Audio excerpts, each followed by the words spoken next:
여러분 안녕하십니까? 반갑습니다. 이번 시간에 우리가 영원한 속죄에 대한 말씀을 같이 나누겠습니다. 먼저 히브리서 9장에 있는 말씀을 같이 읽겠습니다. 11절입니다. 그리스도께서 장래 좋은 일의 대제사장으로 오사 손으로 짓지 아니한 곧 이 창조에 속하지 아니한 더 크고 온전한 장막으로 말미암아 염소와 송아지의 피로 아니하고 오직 자기 피로 영원한 속죄를 이루사 단번에 성소에 들어가셨느니라. 두 구절 읽었습니다.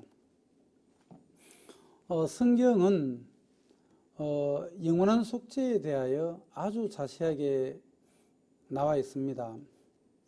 그런데 사람들이 이 성경 말씀을 잘 모르기 때문에 또 오해하기 때문에 영원한 속죄에 잘 몰라서 예수님이 십자가에 돌아가셨다고 하면서도 자기들 죄가 여전히 남아있다고 얘기하는 사람들이 참 많습니다.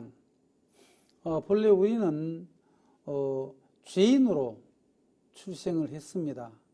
아담의 후손으로 출생을 했죠. 우리는 오랫동안 죄인으로 살아왔는데요. 예수님께서 이 땅에 오셔서 예수님이 하신 일이 있습니다. 히브리서 10장에 보시면은 10장 7절에 이에 내가 말하기를 하나님이여 보시옵소서 두루마리 책에 나를 가리켜 기록한 것과 같이 하나님의 뜻을 행하러 왔나이다. 여러분, 예수님은 하나님의 뜻을 행하러 오셨습니다.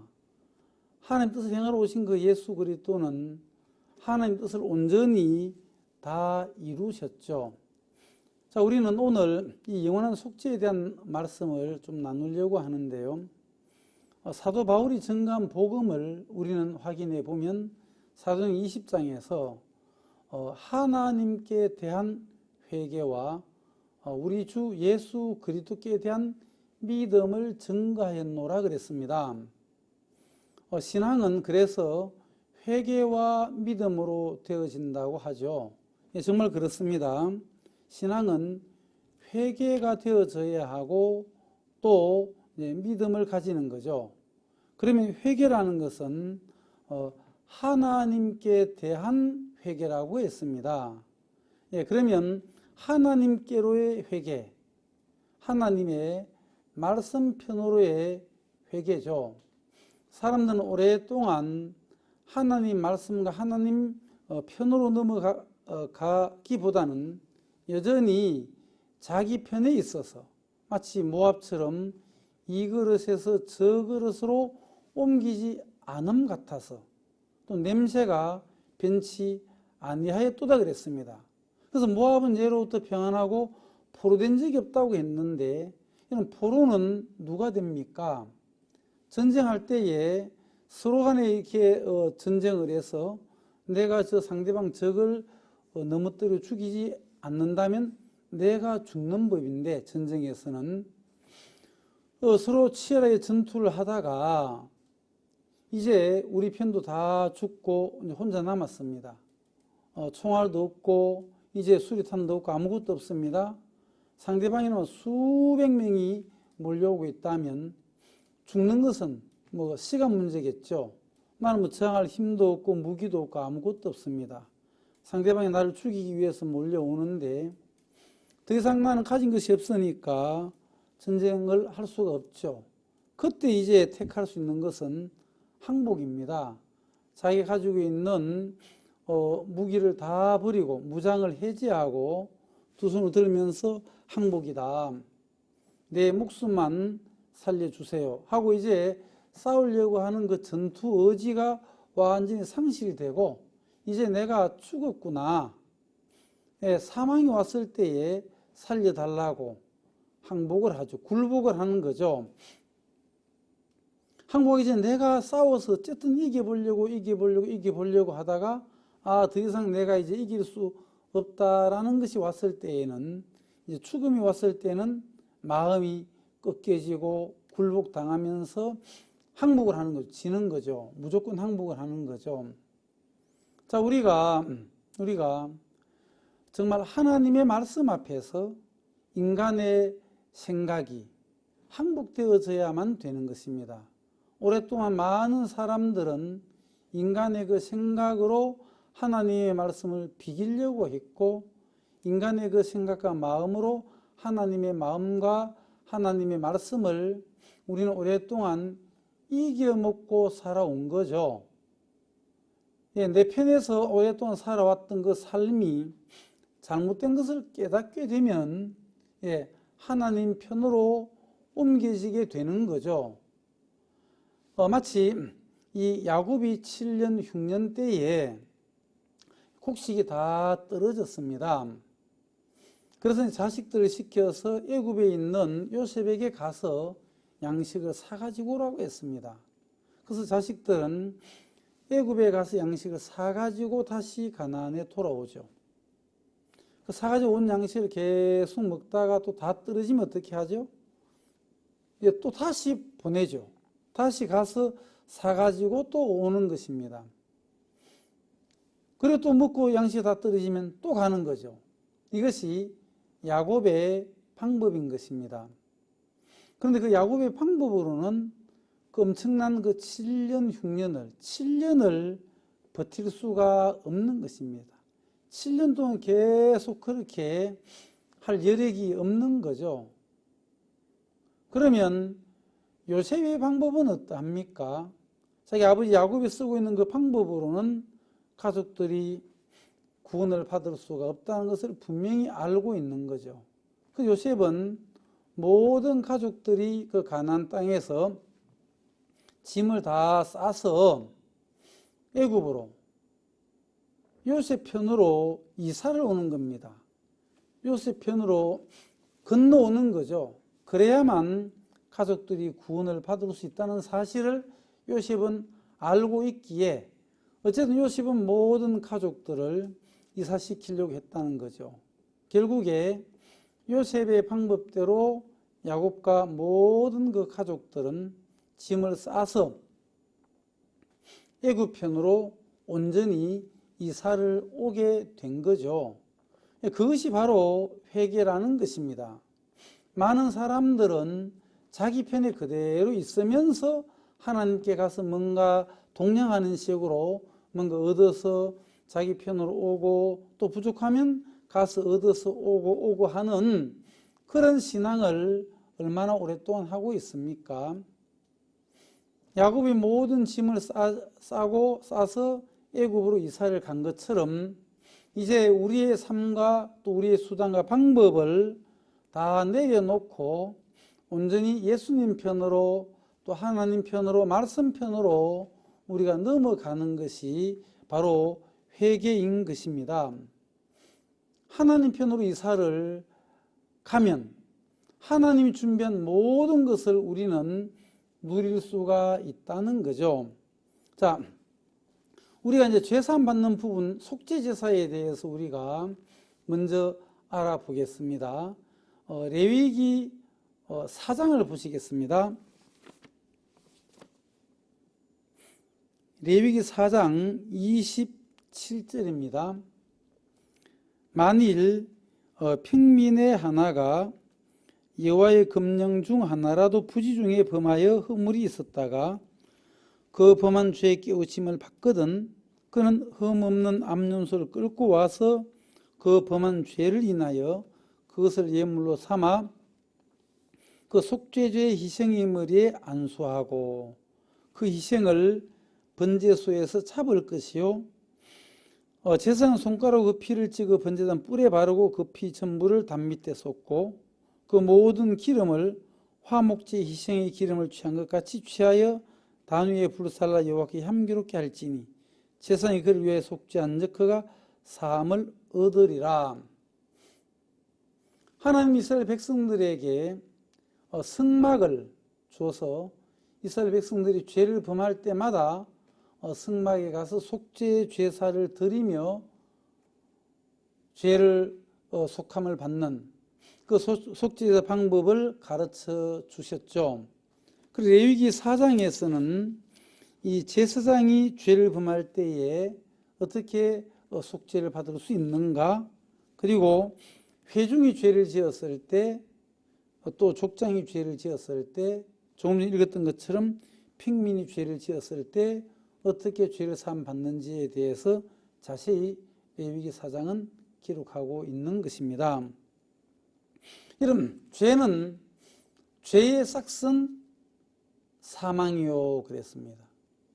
죄의 대가는 사망을 지불해야 하는 것입니다. 히브리서 9장에서는 율법을 쫓아 모든 물건이 피로써 정결케 되나니 피 흘림이 없은즉 사함이 없느니라. 성경 여러 군데에서 이 죄는 피를 흘리면서 죽어야만, 죄의 값은 사망이기 때문에 피를 흘리며 죽어야만 죄의 값을 치를 수가 있다고 했습니다. 레위기서에서는 육체의 생명은 피에 있음이라 그랬습니다. 레위기 17장 11절인데요. 육체의 생명은 피에 있습니다. 내가 이 피를 너희에게 주어 단에 뿌려 너희의 생명을 위하여 속하게 하였나니 생명이 피에 있으므로 피가 죄를 속하느니라. 회개 기도가 죄를 속하느니라. 고해 성사가 죄를 속하느니라. 이런 것이 아닙니다. 성경은 피가 죄를 속하느니라 그랬습니다. 그래서 반드시 죄의 대가인 사망을 지불해야만 됩니다. 그래서 피를 흘리면서 죄의 대가를 지불해야만 죄가 해결되는 거죠. 그러면 이스라엘 민족들 중에 핑민이 이제 죄를 지었을 경우에 어떻게 그 죄를 씻는지 그 절차가 레위기 4장에 자세히 나와 있습니다. 만일 그 핑민의 하나가 여호와의 금령 중 하나라도 부지 중에 범하여 허물이 있었다가 죄를 지었는데 죄를 지은 줄 깨닫지 못한다면 속죄제사 드리려고 하지 않겠죠. 허물이 있었다가 그 범한 죄에 대한 깨우침을 받거든. 죄를 지었는데 내가 죄를 지었구나. 내가 죄가 있구나. 깨우침을 받으면 어떻게 합니까? 회개 기도를 하면서 하나님 아버지, 내가 거짓말을 했습니다. 내가 누구와 싸웠습니다. 내가 미운 마음을 가졌습니다. 용서해 주세요. 이렇게 잘못을 뉘우치고 고백하고 그렇게 회개 기도를 하면은 죄가 없어집니까? 많은 사람들은 죄에 대한 깨우침을 받거든 그 죄를 고백하면서 회개 기도를 통해서 죄를 씻는다고 얘기하는 사람들이 많이 있습니다. 성경은 그렇게 얘기하고 있지 않습니다.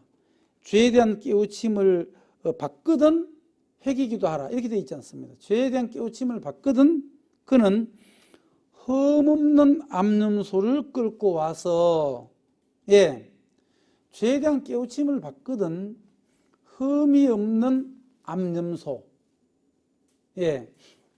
흠이 없는 제물을 끌고 와야 되는 거죠. 제물이 필요한 것입니다. 죄에 대한 깨우침을 받거든 그 죄를 대신해서 심판받을 대속 제물이 필요한 거죠. 그런데 그 대속 제물은 흠이 있으면 안 됩니다. 또 부정한 짐승도 안 되죠. 정한 짐승 중에 흠이 없는 암염소나 또 어린 양 이런 것을 이제 가지고 와서 제물로 삼는 거죠. 그래서 죄에 대한 깨우침을 받거든 회개 기도를 해야 되는 것이 아니라 그 죄에 대해서 담당할 대신 심판을 받을 대속 제물을 준비해야 되는 것입니다. 그러면 그 대속 제물은 흠이 있으면 안 됩니다. 쩔뚝 그린다든지 상처가 있다든지 감기 걸렸다든지 그러면 안 되는 거죠. 흠이 없어야만 대속 제물이 되는 겁니다. 그러면 흠 없는 암염소를 끌고 와서 그 다음엔 어떻게 해야 됩니까?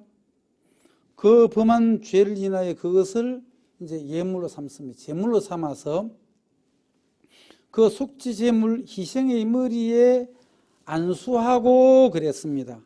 예.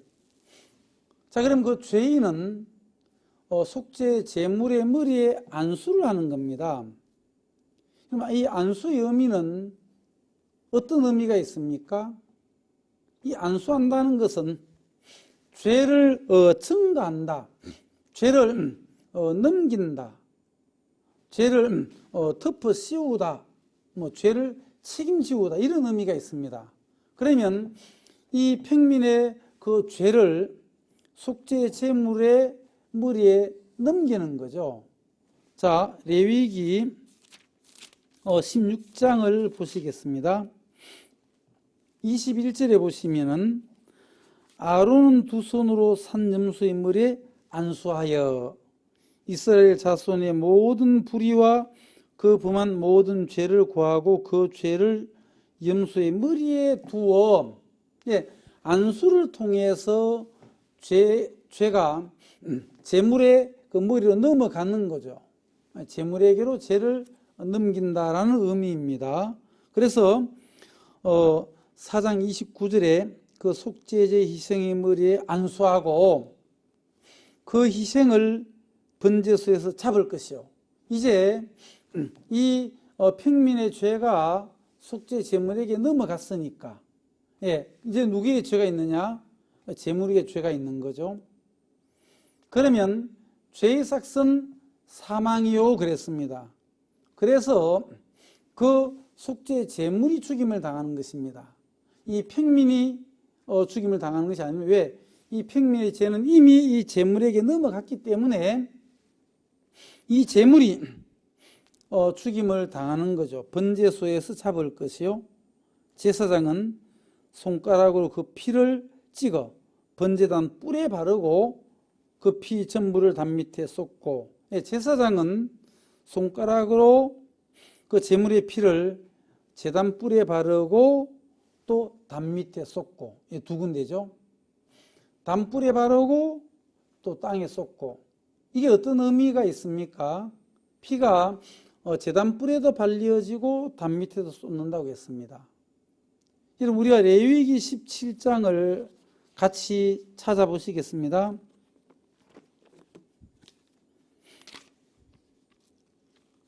레위기 17장에 보시면 1절에 유다의 죄는 금관석 끝을 필로 기록되되 그들의 마음판과 그들의 단뿔에 새겨졌거늘. 이 유다의 죄가 두 군데 기록이 되는 거죠. 첫 번째로는 그들의 마음판에 기록이 되고 또 단뿔에 기록이 되고 두 군데 기록이 되죠. 그러니까 인간들이 지은 그 모든 죄는 실제로 이제 하늘나라 가면 그 성소 번제단, 그 제단 뿔에 인간들의 모든 죄가 기록이 되고, 하늘나라 제단 뿔에 기록이 되고, 그리고 죄를 진 인간들의 마음속에 기록이 되고, 그럼 이 두 군데 기록이 된다는 것입니다. 그러면 우리가 온전한 죄사함이 되려면은 하늘나라 원상부인 제단 뿔에 기록된 그 죄의 기록이 지워져야 하고, 그리고 인간들 마음속에 있는 죄가 지워지고, 그럼 이게 이제 온전한 죄사함이 되는 거죠. 둘 중에 한 군데로 지우지 아니하면 죄사함이 될 수가 없는 것입니다. 하늘나라 제단뿔은 그대로 기록이 되어져 있는데 사람들이 자기 스스로 나 죄 없어, 죄 없어, 아무리 자기 죄가 없다고 얘기를 해도 하늘나라 원상무인 제단뿔에 죄가 기록이 되어져 있기 때문에 하나님께서 심판하실 때에는 하늘나라 제단뿔에 기록된 그 죄를 보고 심판을 한다는 것입니다.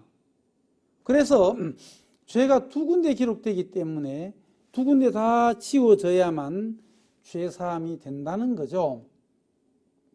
자, 오늘 이 레위기 4장에 그래서 제사장의 손가락으로 그 피를 제단 뿔에 바르고 그리고 단 밑에 흙에 쏟아버리는 것입니다. 이 흙은 인간의 마음을 얘기하지 않습니까? 그러면 제단 뿔에도 피가 발리고 인간의 마음에도 피가 발리고, 그래야 이제 온전한 제사함이 된다는 의미입니다. 자, 31절에 그 모든 기름을 화목제 희생의 기름을 취한 것 같이 취하여 단 위에 불살라 여호와께 향기롭게 할지니 제사장이 그를 위해 속죄한즉 그가 사함을 얻으리라. 자, 우리가 27절에 이 평민의 죄가 있었는데 이 속죄 제사의 과정과 그 절차를 통해서 31절에 사함을 받게 되죠. 죄가 해결되는 것입니다. 이 절차를 정확하게 한 개도 빠뜨리면 안 됩니다. 이 과정을 그대로 거쳐서 죄가 해결이 되는 것입니다. 그래서 이 제물의 피를 받아가지고 제단 뿔에 바르고 단 밑에 쏟고, 그리고 그 제물은 번제단 위에 올려놓고 홀로 불을 태우죠. 그러면 그 평민은 그 제물이 불타는 걸 보면서 내 죄 때문에 저 속죄 제물이 심판을 받는구나. 저 심판을 받았네. 그러면 내 죄에 대한 심판은 다 받았고 내 죄는 끝이 났네 하고 이제 손을 들고 깊은 마음으로 집으로 돌아오는 것입니다. 그런데 여러분, 이 레위기 4장에 있는 평민의 속죄 제사는 이 죄를 씻어주는 유효 기간이 또 그 범위가 한 사람입니다. 개인의 속죄 제사. 그리고 한 사람의 그 지연죄, 과거죄 하나만을 해결하는 것입니다. 이 사람이 또 죄를 범하고 나서 그 다음 날 이제 죄를 범하고 속죄 제사를 지내고 난 이후에 그 다음 날 또 죄를 지면 어떻게 됩니까? 어제 지냈던 그 속죄 제사는 어제 것을 해결했지만은 또 오늘 죄를 짓게 되면 이미 유효기간이 끝났기 때문에 오늘 또 다시 같은 방법으로 속죄 제물을 준비해서 또 제사장 앞에 끌고 가서 안수해서 죄를 넘기고 그 제물이 대신 심판을 받아야만 되는 거죠. 그래야 또 그 죄도 씻음 받는 거죠. 이렇게 보면 개인의 속죄 제사는 죄를 치을 때마다 속죄 제사를 드려야만 하는 것입니다. 웬만하면 어떤 사람들은 이게 목장을 몇 개 차려야만 되지 않겠습니까? 죄를 치을 때마다 속죄 제사를 드려야만 되니까요. 그럼 이스라엘 나라에 사람이 한 명, 두 명 있는 것도 아니지 않습니까? 많은 사람들이 있는데 그 수많은 사람들이 죄를 지을 때마다 가서 그 성막에 가서 속죄 제사를 드리는 겁니다. 그러면 제단 뿔 밑에 땅에 처음에 한두 번쯤이야 피를 흘리면 땅에 다 빨아들이지만은 10명, 20명, 30명, 30명, 50명 수많은 사람들이 계속 그 속죄제를 드리게 되면 땅에 피가 막 흐르지 않습니까? 그 피의 비린내가 나고 그렇다는 것입니다. 그럼 이 평민의 속죄제사법은 아주 복잡합니다. 수많은 사람들이 막 모여들기 때문에 아주 복잡하죠. 그래서 하나님은 더 좋은 제사법을 이스라엘 백성들에게 주었습니다. 그게 뭐냐 하면 레위기 16장에 나오는 대속죄 제사라는 거죠. 그래서 1년에 이들은 매년 7월 10일은 대속죄일로 정한 거죠. 이때는 아무도 노동을 하지 아니하고 이제 대속죄 제사를 드리는 것입니다. 이것은 7월 10일 날 드리는 대속죄 제사는 죄를 씻어주는 범위가 한 사람의 죄를 씻어주는 것이 아니고 이스라엘 민족입니다. 이스라엘 모든 민족의 죄를 씻어주고 그 죄의 그 유효기간 1년치입니다. 아주 좋죠. 이 7월 10일 날 드리는 대속죄 제사를 드리고 나면 이스라엘 민족의 모든 사람들의 1년치 죄가 해결이 되는 거죠. 이것은 이제 염소 2마리를 준비해서 하나는 하나님을 위하고 하나는 아사셀을 위한 그 속죄 제사를 드리는 것입니다. 그래 동일하게 이제 이 속죄 제물에게 안수하고 또 그 피를 받아서 성소에 들어가서 하나님의 그 법궤 위에 피를 뿌리고 이 과정과 이 절차를 통해서 70일을 드리는 이 속죄 제사를 통해서 이스라엘 민족의 1년치 죄가 해결이 되는 거죠. 그러면 이것은 이 제사는 1년에 한 번씩, 매년 한 번씩 드리면 되죠. 이 유효기간은 뭐 2년, 3년, 5년, 10년이 아니라 1년이니까 이 속죄제사는 매년 드리는 속죄제사죠. 그리고 이 평민의 속죄제사나 이스라엘 민족의 대속죄제사나 이것은 완전하고 온전한 속죄제사는 아닙니다. 이것은 이제 그림자일 뿐입니다. 진짜 제사를 깨우쳐 주기 위한 모형과 그림자죠. 그래서 율법으로 말미암아 드리는 제사는 그림자라고 히브리 10장에는 말씀하고 계시죠. 한번 보시겠습니다. 히브리 10장 1절에 율법은 장차 오는 좋은 일의 그림자요 참 형상이 아니므로 해마다 늘 드리는 바 같은 제사로는 나아오는 자들을 언제든지 온전케 할 수 없느니라. 3절에 그러나 이 제사들은 해마다 죄를 생각하게 하는 것이 있나니 이는 황소와 염소의 피가 능히 죄를 없이 하지 못함이라. 여러분 이 매년 드리는 대속죄 제사로는 그때 대속죄 제사 드릴 때에 황소와 이 염소의 피가 필요한데 이 황소나 염소의 피는 죄를 능히 없애지는 못합니다. 단지 그 1년치만 없애는 거죠. 그래서 이것은 구약시대에 드렸던 평민의 속죄제사나 또 대속죄제사는 이 율법으로 말미암아 드리는 제사이고 이것은 그림자와 모형이지 참 형상은 아닙니다.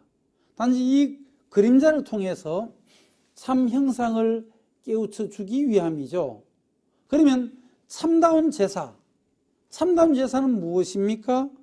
자, 5절에 그러므로 세상에 임하실 때 가라사대 하나님이 제사와 예물을 원치 아니하시고 오직 나를 위하여 한 몸을 예비하셨도다. 하나님은 구약시대에 드리는 평민의 속죄제사나 또 대속죄제사 이거는 진짜 하나님이 원하는 제사는 아닙니다. 이것으로 말미암아 인간들이 온전히 죄를 해결받을 수는 없기 때문입니다. 그래서 하나님은 이제 우리를 위하여 오직 나를 위하여 한 몸을 예비했다고 했습니다. 이게 진짜 이제 참 제사를 드리기 위해서 한 몸을 준비했는데 이것은 뭐 어린 양이나 또 황소나 염소 이런 것이 아닙니다. 한 몸을 예비하셨도다. 전체로 번제함과 속죄제는 기뻐하지 아니하시나니 이에 내가 말하기를 하나님이여 보시옵소서 두루마리 책에 나를 가리켜 기록한 것 같이 하나님의 뜻을 행하러 왔나이다. 진짜 이제 하나님의 뜻을 행하러 오신 분이 계십니다. 그분은 바로 인간의 육신의 몸을 입고 이 땅에 오신 예수 그리스도이십니다. 예수님은 하나님의 뜻을 행하기 위하여 이 땅에 오신 구원자이죠. 그래서 예수님을 향해서 하나님의 어린 양이다.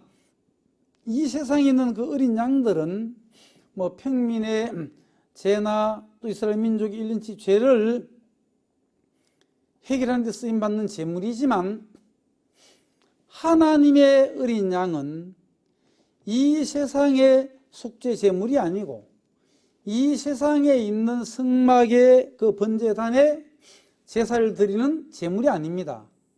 예수님은 하나님의 어린 양으로 오셨기 때문에 예수 그리스도는 하늘에 있는 참 형상, 참 장막, 하늘나라 성소에 들어가시고 하늘나라에 있는 진짜 그 제단, 거기에서 제사를 드리고 하나님의 어린 양 예수 그리스도는 하늘나라의 그 제단 뿔에 피를 바르기 위해서 오셨다는 것입니다. 자, 8절 보시면 이에 말씀하시기를 제사와 예물과 전체로 범죄한 것 속죄제는 원치도 아니하고 기뻐하지도 아니하신다 하였고 이는 다 율법을 따라 드리는 것이라. 구약시대 율법을 따라 드리는 그 제사는 하나님이 기뻐하지 않습니다. 9절에 그 후에 말씀하시기를 보시옵소서 내가 하나님 뜻을 행하러 왔나이다 하셨으니 그 첫 것을 폐하심은 둘째 것을 세우려 하심이라.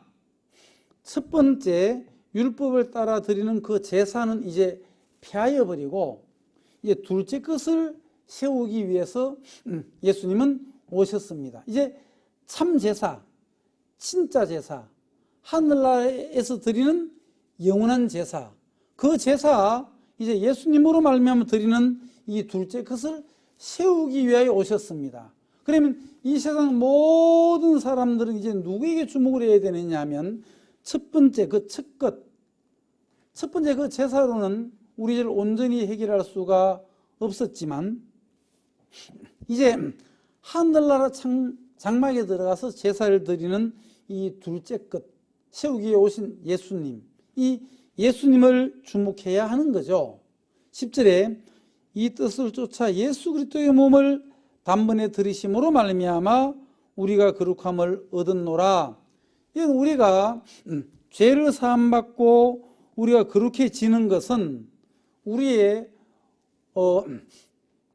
옳은 행실로 말미암는 것이 아니라 이 뜻을 쫓아 예수 그리스도의 몸을 단번에 십자가에 들이심으로 말미암아 우리가 거룩함을 얻었노라. 예수 그리스도가 십자가에 피 흘려 죽으심으로 말미암아 예수 그리스도의 공로로 우리는 거룩함을 얻었다는 것입니다. 11절에 제사장마다 매일 서서 섬기며 구약시대의 속죄 제사는 앉을 시간이 없는 것입니다. 매일 서 있는 겁니다. 왜? 일이 끝나지 않았으니까. 계속 제사를 드려야 되니까 제사장마다 매일 서서 섬기며 자주 같은 제사를 드리되 이 제사는 언제든지 죄를 없게 하지 못하거니와. 구약시대에 드렸던 그 제사는 죄를 언제든지 없게 하지 못하지만은 12절에 오직 그리스도는 죄를 위하여 한 영원한 제사를 드리시고 하늘 우편에 앉으사 그 후에 자기 원수들로 자기 발등상에 되게 하실 때까지 기다리시나니 저가 한 제물로 거룩하게 된 자들을 영원히 온전케 하셨느니라. 자, 하나님께서 그 한 제물로 예수 그리스도라는 이 제물은 예수님으로 말미암아 거룩하게 된 자들 영원히 온전케 하셨다고 되어 있습니다. 여러분, 어느 날 예수님께서 세례 요한에게 세례를 받으러 갔습니다. 세례 요한이 요단강에 있었죠. 그래서 예수님께서 요단강에 있는 세례 요한에게 가서 요한아 나에게 세례를 다오 했습니다. 그때 요한이 깜짝 놀라면서 내가 당신에게 세례를 받아야 할 터인데 당신이 내게로 오시나이까? 그때 예수께서 대답하여 가라사대 이제 허락하라. 우리가 이와 같이 하여 모든 의를 이루는 것이 합당하니라 그랬으면 요한은 이제 허락해라. 네가 나에게 세례를 베풀어야만 모든 의를 이루는 거야. 이런 모든 의의 반대말은 모든 죄죠. 모든 불의, 모든 죄. 요한은 네가 나에게 세례를 베풀어야 모든 죄가 해결이 되고 모든 의가 이루어지는 거야. 그때 이제 요한이 그 의미를 깨닫고 예수님께 세례를 베풀었단 말입니다. 자, 그러면 세례 요한이 예수님께 세례를 베풀 때에 이것은 아주 중요한 의미가 있는 것입니다. 왜냐하면 세례 요한은 마태복음 11장 11절에 보시면 여자가 낳은 자 중에 세례 요한보다 큰 이가 일어남이 없도다. 예, 여자가 낳은 자 중에 세례 요한이 가장 크다는 거죠. 아버지가 제사장이지 않습니까?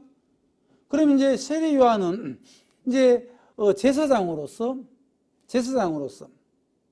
율법으로 말미암아 드린 그 제사장 그 아들인데 세례 요한이 예수님에게 세례를 베풀므로 말미암아 세례를 안수하지 않습니까? 그러면 세례 요한은 모든 죄인들의 대표자입니다. 이 세상의 모든 죄인들의 대표자이니까 세상의 모든 죄가 세례 요한으로 말미암아 누구에게 넘어가느냐? 예수 그리스도에게 넘어간다는 거죠.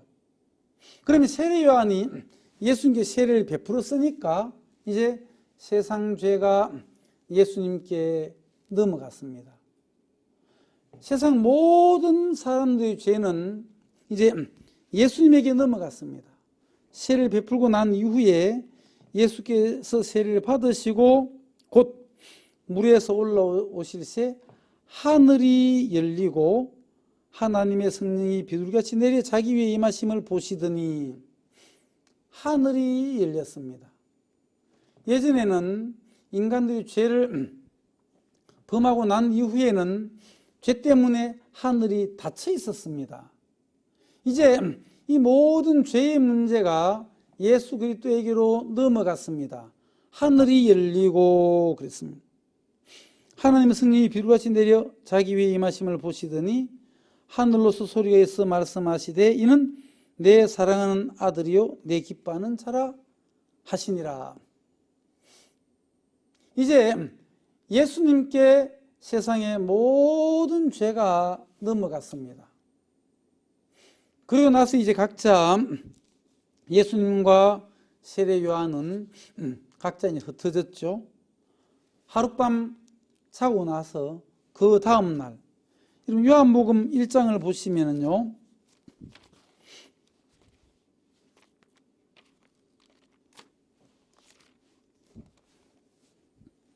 28절에 보시면 이 일은 요한의 세례 주던 곳 요단강 건너편 베다니에서 된 일이니라.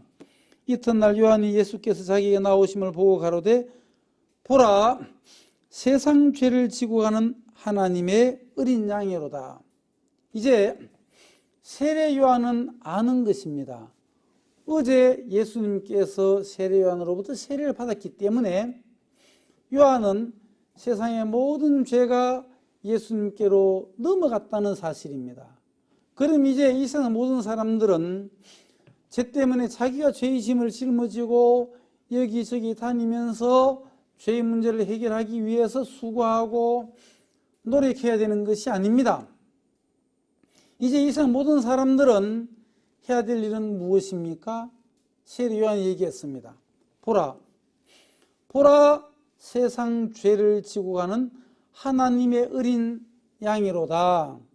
자, 이제 이 죄의 문제는 우리가 붙들고 우리가 해결하기 위해서 수단과 방법을 찾아야 되는 것이 아니고 그 죄의 문제를 내가 이제 고심해야 되는 것도 아닙니다. 요한에게 가서 물어보십시오. 요한이요, 이 죄의 문제를 어떻게 해결해야 됩니까? 하면 요한은 말씀하시기를 보라 하는 거예요. 보라 세상 죄를 지고 가는 하나님의 어린 양이로다. 여러분 이제 보십시오. 무엇을 보셔야 됩니까? 세상 죄를 지고 가는 하나님의 어린 양이란 말이에요. 그 세상 죄 속에는 인류의 모든 죄가 포함되어 있습니다. 인류의 모든 죄가 예수 그리스도에게 넘어갔습니다. 그렇다면 우리들의 죄도, 여러분들의 개개인들의 모든 죄도 이제 예수님께 넘어갔다는 사실입니다. 보라, 세상 죄를 지고 가는 하나님의 어린 양이로다. 저도 이 요한복음 1장 29절의 말씀을 들으면서 보여지는 겁니다. 저도 죄 때문에 아주 고민도 하고, 나 같은 인간은 도저히 천국에 갈 수 없어, 천국의 문고리도 못 잡을 거야, 정말 자신이 없었는데 이 말씀을 들으면서 보라, 세상 죄를 치고 가는 하나님의 어린 양이로다. 예수님께서 내 죄를 짊어지셨구나. 예수님이 내 죄를 담당하셨구나. 내 죄가 예수님께 넘어간 것이 보이는 겁니다.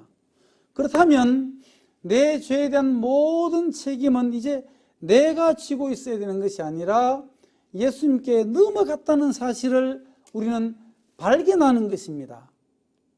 이건 분명한 사실입니다. 예수 그리스도께서 나의 모든 죄를 짊어지셨다는 거죠. 그래서 예수님은 우리의 모든 죄를 짊어지고 갈보리 십자가에 가신 거죠. 갈보리 산에서 예수님은 십자가에 못 박혀 죽었습니다. 여러분, 예수님이 왜 십자가에 못 박혀 죽었습니까? 예수님은 십자가에 못 박혀 죽었다는 것은 세상 죄에 대한 심판이고, 세상 죄를 끝내기 위하여 예수 그리스도는 십자가에서 못 박혀 피 흘려 돌아가셨습니다.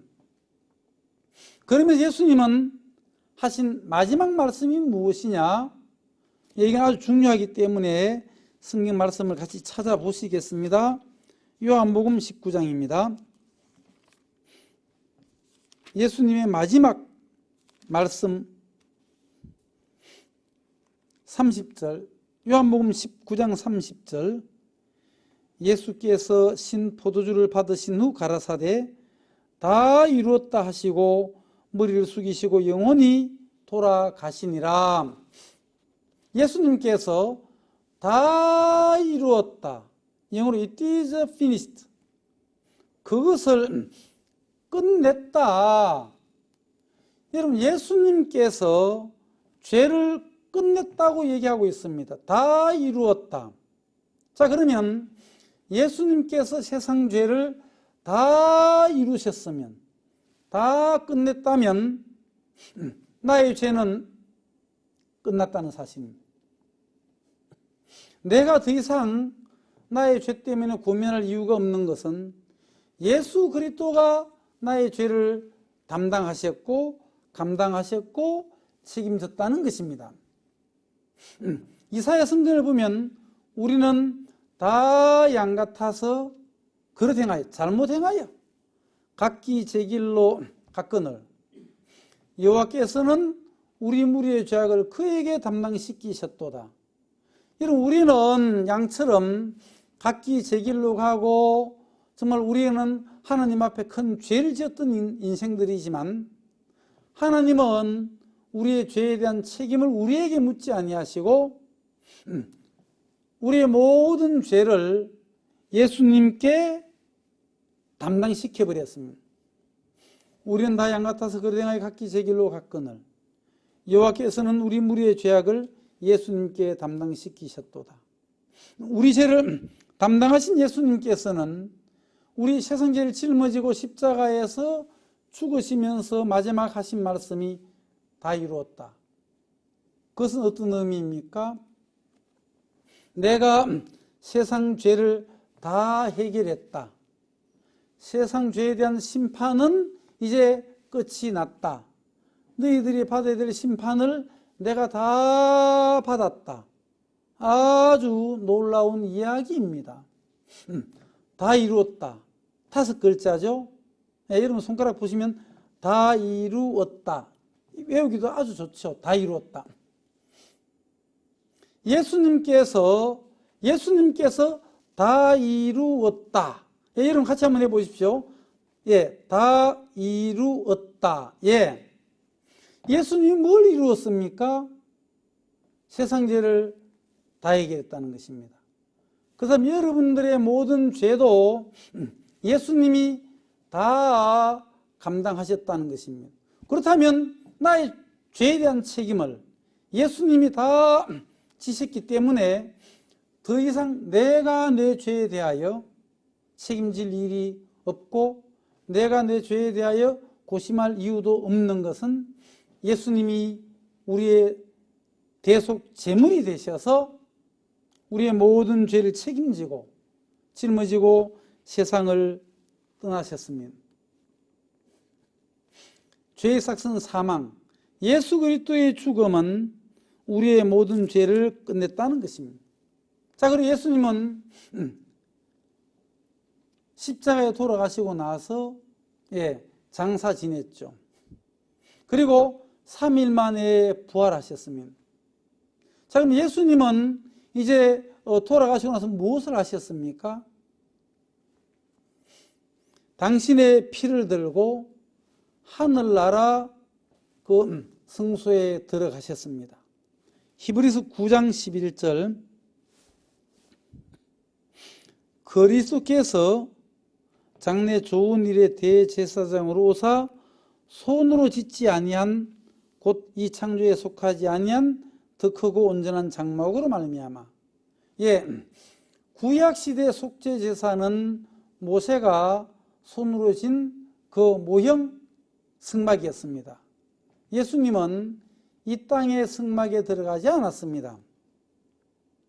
예수님은 손으로 짓지 아니한 곧 이 창조에 속하지 아니한 더 크고 온전한 장막이라는 것은 영원한 하늘나라의 그 승막에 들어가셨습니다. 하늘나라 장막에 들어가셔가지고 그 제단불 앞에 선 거죠. 12절에 염소와 송아지의 피로 아니하고 오직 자기 피로 예수님의 피로 영원한 속죄를 이루사 단번에 성소에 들어가셨느니라. 여러분, 예수님은 당신의 피를 가지고 하늘나라의 제단불에 가서 제단불의 피를 도말했습니다. 다 발랐죠. 예수님의 피를 바르기 전에는 하늘나라 제단불에 우리 인간들의 죄가 낱낱이 기록이 되어졌습니다. 그러면 하나님께서 그 제단불을 보실 때에 우리의 죄의 기록을 보고 심판할 수밖에 없었지만 예수님께서 십자가에 죽으시고 난 이후에 당신의 그 피를 들고 이 땅의 성막에 들어간 것이 아니라 하늘나라 성막에 들어가셔서 하늘나라 제단불에 예수님의 그 보혈의 피를 발랐습니다. 그러면 이제 우리의 죄의 기록이 보여지는 것이 아니라 예수님의 피가 보여지는 거죠. 하나님은 이제 보셨습니다. 예수님께서 십자가에서 돌아가실 때 다 이루었다 하시는 그 예수 그리스도의 공로도 정확하게 보셨을 뿐만 아니라 예수 그리스도가 흘리신 그 보혈의 피를 가지고 하늘나라의 제단불의 피를 다 발랐는데 이제는 죄의 기록이 보여지는 것이 아니라 예수님의 피가 보여지는 것입니다. 유월절 날 천사들이 그 애굽의 집집마다 들어가서 장자들을 죽이고 또 생축에 먼저 난 것들 다 죽이고 심판할 때에 그 문 입구 좌우 설주와 임방에 양의 피가 발려져 있으면 내가 그 피가 표적이 되어서 내가 그 피를 볼 때 재앙이 넘어가리니 그랬습니다. 그 이스라엘 집집마다 다니는 천사들이 그 집문 좌우 설주 임방에 양의 피가 발려졌으면 그 집에는 심판하지 않습니다. 그 집에는 심판이 넘어가죠. 넘을유, 넘을월. 심판이 넘어간다 해서 유월절이죠. 그 양의 피가 표적이 되어서 그 피를 볼 때 재앙이 넘어가는 것처럼 하나님은 하늘나라 제단 뿔에 발려진 예수 그리스도의 피를 보면서 이제 우리에 대한 재앙이 더 이상 없는 것이고 우리에 대한 심판도 더 이상 끝났다는 거죠. 이제 하나님은 그 피를 보셨단 말입니다. 그리고 하나님은 이제 무슨 말씀을 하셨습니까? 예, 히브리서 10장 15절에 보시면 또한 성령이 우리에게 증거하시되 주께서 가라사대 그날 후로는 저희와 세울 언약이 이것이라 하시고 내 법을 저희 마음에 두고 저희 생각에 기록하려 하신 후에 또 저희 죄와 저희 불법을 내가 다시 기억지 아니하리라.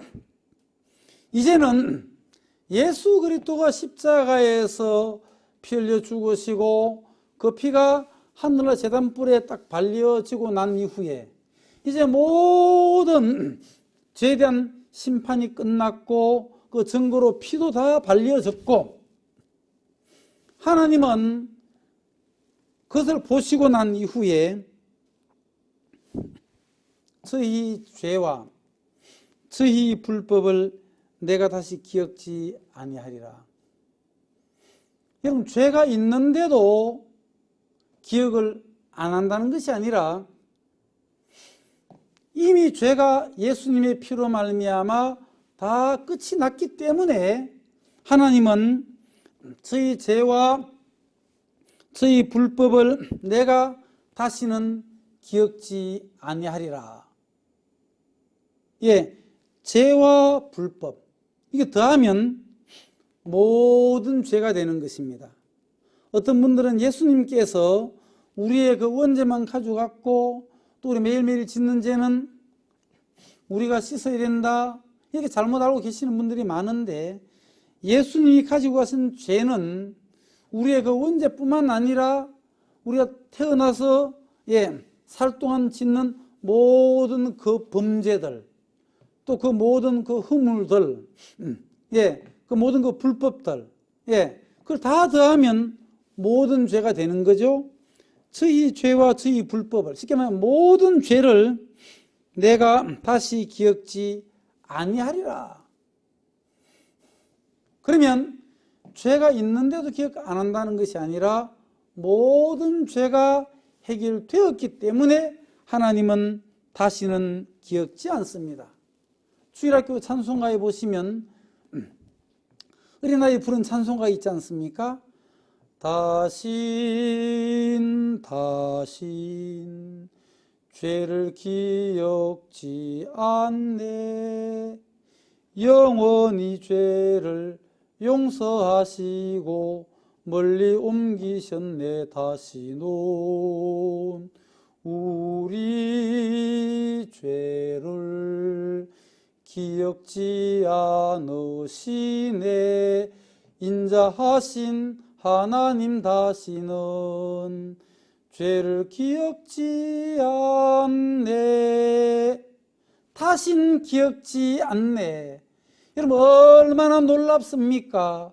왜 하나님이 다시 죄를 기억지 않습니까? 그것은 예수 그리스도의 피가 예수 그리스도의 보혈이 하늘나라 성막에 제단불에 발려졌기 때문입니다.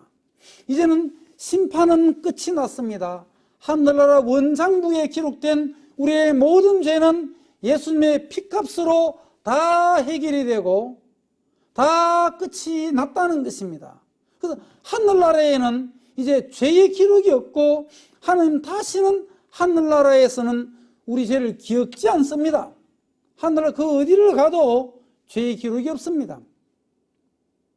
문제는 이제 하나님 편에서는 예수 그리스도가 하신 일을 보고 다시는 죄를 기억지 않는다고 했습니다. 그러면 우리는 그 사실을 듣고 그렇다면 나 이제는 없네. 하늘나라에서 예수님께서 우리 모든 죄를 다 씻었고 하나님 우리 죄를 기억지 않는다고 하셨다면 내 죄가 없네 이러면 되는데 그게 믿음인데 문제는 뭐냐?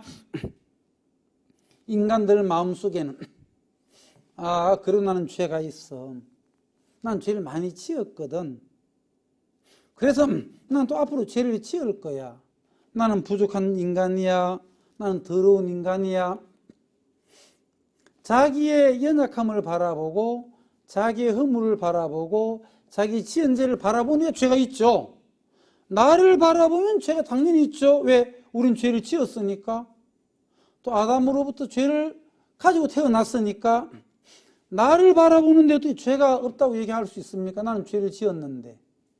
예, 죄를 지은 나도 있지만 하나 더 알아야 될 것은 이 죄를 씻기 위하여 예수님이 오셨고 예수님 우리 죄를 대신 짊어지셨고 우리 죄를 짊어지고 십자가에 돌아가셔서 다 이루었다고 하신 예수님께서 당신의 피를 가지고 하늘나라 올라가셔서 제단불에 죄를 다 이렇게 지우고 도말했습니다. 예수님이 우리의 대속 제물이 되었죠. 내 죄를 대신 속죄하기 위하여 죽으신 대속 제물이 되어서 내 죄를 다 해결하고 하늘나라 제단에 피를 바르고 하나님 죄를 기억지 아니하신다고 했습니다. 그럼 여러분 우리 죄가 해결되었죠? 예, 명백하게 성경에 죄가 해결되었습니다. 그러면 하나님도 이제 더 이상 죄를 문제 삼지 않고 죄를 기억하지 아니한다고 했으니까 우리도 그러네. 예수님께서 나의 모든 죄를 다 해결하셨으니까 내 죄가 없네. 하나님 다시는 죄를 기억지 않는다고 하시네. 내 죄가 끝이 났구나. 예수님 내 죄를 영원히 속했네. 그래서 나는 영원한 속죄를 받았네. 이렇게 예수 그리스도의 공로를 그대로 인정하고 예수의 공로를 그대로 받아들이고 그대로 믿으면 그게 영원한 속죄고 그것이 구원이라는 거죠. 근데 이제 사람들은 마귀에게 속아서 마귀는 사람들을 속입니다. 너 죄를 지었잖아. 너 죄가 있잖아. 너 허물이 많잖아. 앞으로 죄를 지을 거잖아. 그러면 사람들은 맞아. 나 죄를 지었어. 앞으로 죄를 지을 거야. 그 마귀에게 죄 속아서 멸망을 당한다는 것입니다. 그때 마귀의 그 송사를 마귀의 정죄를 이길 수 있는 것은 하나님의 말씀이고 예수 그리스도의 피 보혈입니다. 마귀야, 내가 죄를 지었지 맞지? 또 앞으로 죄를 지을 거야 당연해. 그러니까 예수님이 땅에 오셔서 십자가에 돌아가신 거잖아. 예수님 십자가에 피를 흘려 죽으신 것은 바로 내가 지은 그 죄 때문에 죽었고 앞으로 지을 죄 때문에 예수님 죽었잖아. 그래서 예수님이 십자가에 죽으심으로 말미암아 내 모든 죄는 끝이 났어. 난 죄가 해결되었단 말이야. 하고 예수 그리스도의 공로를 받아들이고 예수 그리스도의 보혈을 믿고 이것이 바로 예수님을 믿는 것입니다. 여러분 더 이상 사단에게 속지 마시고 예수 그리스도가 이루어 놓으신 그 완벽한 구원, 이 완전한 구원에 참여하십시오. 예수님은 우리를 완벽하게 해결해 주셨습니다. 예수님은 우리의 모든 죄를 영원히 속하셨을 뿐만 아니라 이제 하나님은 다시는 죄를 기억지 않는다고 했습니다. 자, 로마서 8장 한번 보시겠습니다.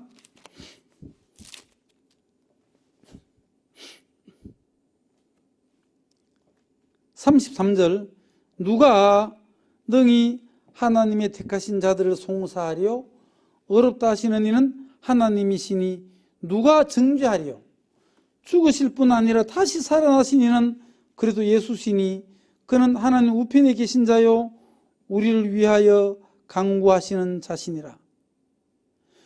그런 즉 이래 대하여 우리가 무슨 말 하리요? 만일 하나님이 우리를 위하시면 누가 우리를 대적하리요?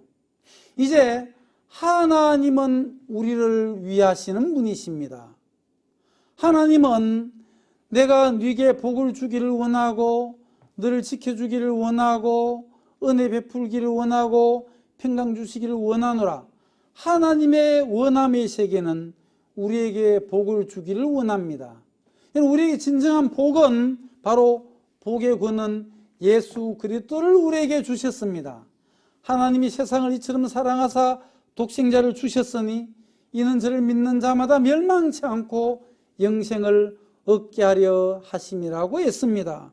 여러분, 하나님은 우리를 위하여 예수 그리스도를 주셨고 예수님은 우리를 위하여 십자가에 피 흘려 죽으심으로 우리 모든 죄는 다 끝이 났습니다. 여러분, 예레미야 17장에 유다의 죄는 금강석 철필로 기록되되 그들의 만판과 담불에 두 군데 기록이 되었다고 했는데 제단불에도 피를 칠하고 그 땅 밑에 쏟는 것처럼 이미 이제 하늘나라 제단불에서 우리 죄가 영원히 사해졌으니까 이제 우리 마음에도 예수님의 피를 이렇게 발라야 되는 것이 아니라 예수님께서 하늘나라에서 우리의 모든 죄를 영원히 사해 주셨구나 하고 내 마음에 예수 그리스도의 피를 믿으면 내 마음에 그 피가 발려지는 거죠. 내 마음에 죄를 없애는 것은 무엇으로 없애느냐? 예수님의 피를 믿는 믿음으로 죄사함을 받는 것이죠. 여러분, 우리는 이제 예수 그리스도를 믿게 되었습니다. 예수님은 우리 죄를 영원히 사하시고 우리 죄를 도말해 주시고 하나님은 다시는 죄를 기억지 않는다고 하셨습니다. 여러분, 우리가 받은 이 죄사함은 이제 영원한 죄사함입니다. 영원한 속죄. 예수 그리스도의 피 흘리심으로 말미암아 우리의 죄가 영원히 사함받고 하나님의 자녀가 된 것을 생각하면 정말 하나님 앞에 감사와 영광을 돌려드립니다. 이번 이 실버 복음반을 통해서 예수 그리스도의 그 보혈을 받아들이고 또 믿게 된 것에 대해서 하나님 앞에 감사하고 영광을 돌려드립니다. 앞으로 계속 교회 안에서 이 복된 말씀을 듣고 복된 믿음의 삶을 영위하시게 되기를 바랍니다. 감사합니다.